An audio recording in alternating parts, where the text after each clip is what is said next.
I have a backdrop of Mark Messier and Wayne Gretzky over one shoulder, and Lou Gehrig, the greatest man, the luckiest man alive speech over the other shoulder. Cicero has the Portuguese national team over one shoulder, and Roberto Alomar out over the other shoulder.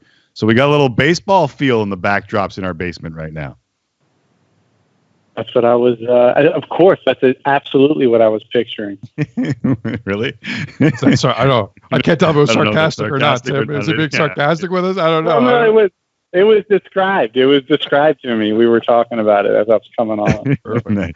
All right, Ross. Before we dive into the baseball stuff, how much would it take to get you in the ring with Mike Tyson for 90 seconds? This topic was broached earlier in the show. He has a video out where his sparring looks unbelievable. How much money would it take for Ross Atkins to spar for 90 seconds with Mike Tyson?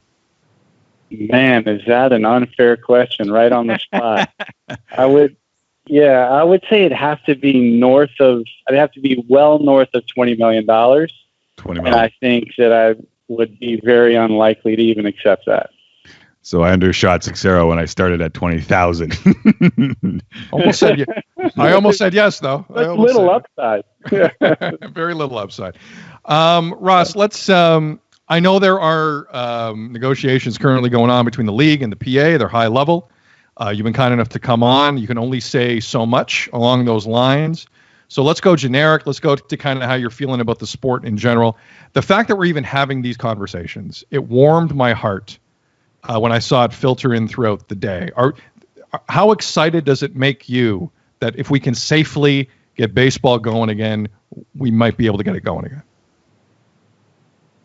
Yeah, I mean, I think that's well said. I think the way that you phrase that is how I would articulate it, is that it is very encouraging, the fact that dialogue is occurring. I think, the things that there's obviously things I can't speculate on, and there's so much that goes into this occur. It's a very complex problem if you think about it and start to think about all of the obstacles and things that need to be considered and all of the unintended consequences in a very competitive arena, as all professional sports are. And it's been one of the really encouraging things, I think, as I talk to our organization, as I talk to players, as I talk to other executives, it's so rare to have so many people focused on the same solutions.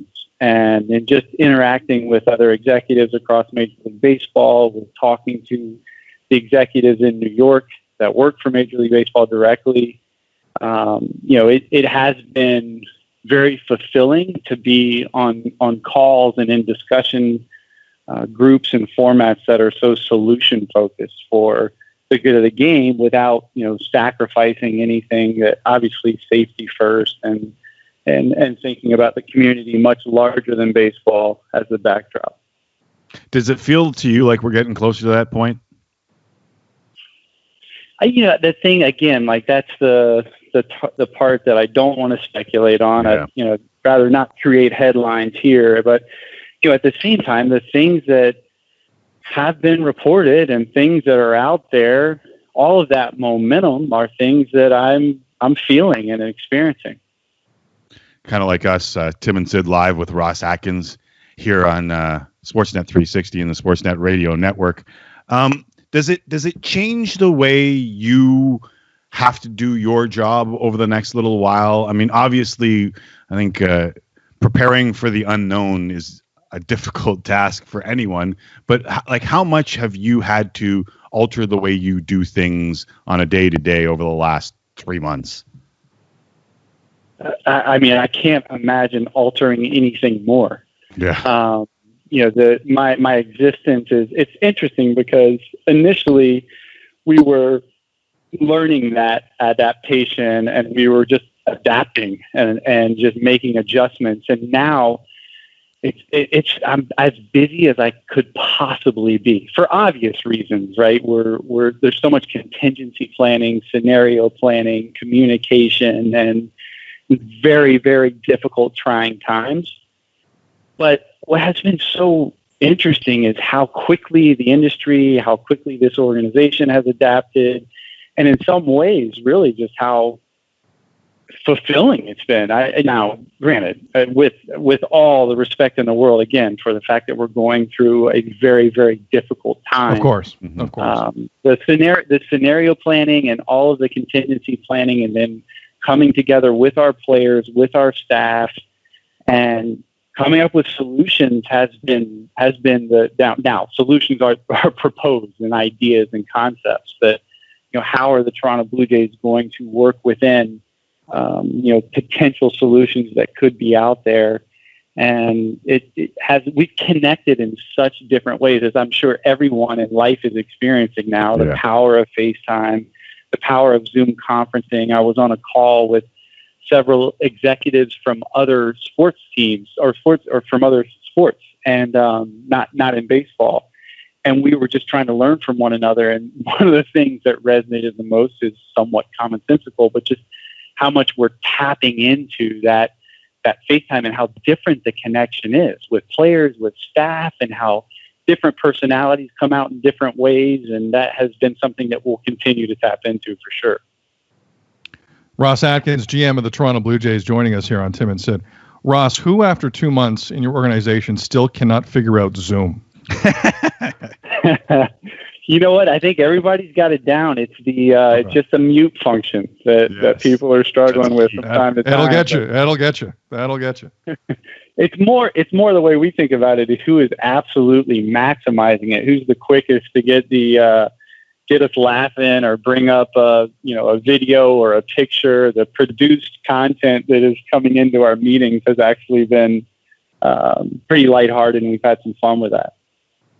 We know, Ross, that the Jays are doing a fun virtual variety hour at 7 p.m. Eastern, so we don't have a ton of time with you.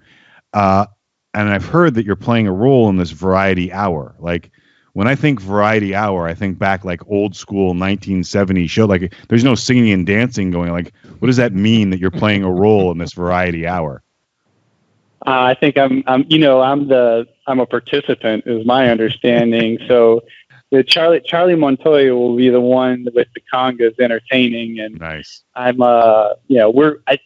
the goal is for us to just connect, and I'm looking forward to it. Really looking forward to it. I actually got a phone call from my mom yesterday telling me she signed up for it. That's the first time that's happened to me, that my mom is signing up for something that I'm doing virtually online, but. Anyway, different and challenging times, and finding different ways to connect, and looking forward to it. Awesome. So again, just to clarify, Ross, you don't know what your role is tonight. You just know you have a role. You're participating, and they're not telling you. They're not giving you any other information. That is correct. I'm just. I so know. Dangerous. It's kind of like me on this show. Dangerous. Don't worry about it. It's fine. Listen, have fun doing it. We know that that time is not our friend right now, and we got to let you go. But have fun doing it. And if anyone wants to find it, they can find it on the Jays Twitter account. It is posted. We'll retweet it for you as well. Thanks for the time. Really appreciate it. And have some fun tonight. All right, Tim and Sid. Thanks for having me on, guys. Be safe, be well, and we'll see you soon, I hope. You too. Take care, Ross.